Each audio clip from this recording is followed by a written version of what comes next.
শিশুর বিকাশ ঠিকমতো হচ্ছে কিনা সেটি নির্ণয় এবং বাছাইয়ের জন্য আপনাকে যেতে হবে শিশু বিকাশ বিশেষজ্ঞর কাছে। কারণ শিশুর যে কোনো সমস্যা হলে আমরা জানি যে শিশু বিশেষজ্ঞর কাছে যেতে হবে। আমি কিন্তু একজন শিশু বিশেষজ্ঞ, কিন্তু শিশু বিশেষজ্ঞ কি করবেন? বাচ্চাটা হাইট বা ওয়েট ঠিক মতো বাড়ছে কিনা, বা বাচ্চাটা কোন সমস্যার কারণে গিয়েছে, বর্তমানে তার কি সমস্যাটা চলছে সেটা কিন্তু নির্ণয় করার জন্য। কিন্তু এরই মাঝে শিশুটির যে শারীরিক বিকাশ আছে, শারীরিক একটি স্বাস্থ্য আছে, মানসিক একটি স্বাস্থ্য আছে, সেই দিকটি কিন্তু আমাদের বিবেচনা করতে হবে।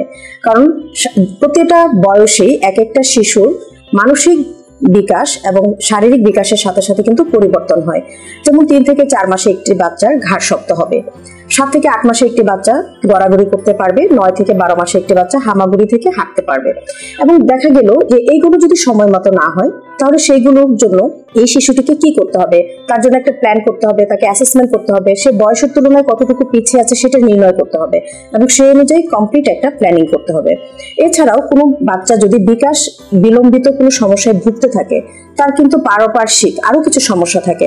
যেমন শিশুটির খাবার হজম হচ্ছে না, শিশুটির ঘুম হয়তো ঠিক মতো হচ্ছে না, তার টয়লেট হয়তো বা তার ঠিক না, বা সে যে থেরাপিগুলো নিচ্ছে কোনোভাবেই যেন সেগুলো কাজ করছে না, বা সে যে ওষুধটা অনেকদিন ধরে খাচ্ছে খিচুনির জন্য, সেই ওষুধের ডোজটা বাড়াতে হবে কিনা, কমাতে হবে কিনা, বা ওষুধটা চেঞ্জ করতে হবে কিনা, সেগুলোর জন্য কিন্তু একটা রেগুলার ফলো আপে থাকতে হবে।